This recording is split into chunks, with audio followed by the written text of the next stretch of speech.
This is something my wife and I decided to do this year. Is last year we collected some grass clippings, and we always kind of use everything natural as much as we can.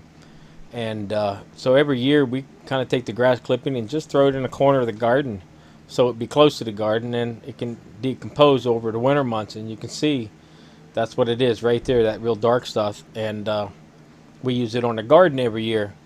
So we decided to do something different this year and make it more liquid, so we can pour it around the plants. And we're just trying something new.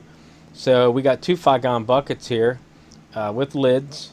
So we decided to, go ahead and put at least half full of the grass clippings in these two buckets, and then fill the rest way up with water. And now these have been setting for about a week and a half now. You can see inside this bucket here, kind of what it looks like. Boy, it's got a smell like a cow field too. Whew. But just take a stick and keep mixing it up so you can keep break it down.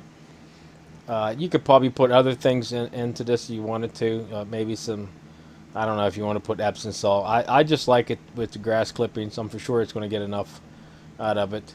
And then you just kind of make it yourself. Instead of wait for the cow to drop it off. You're just making it yourself is what you're doing.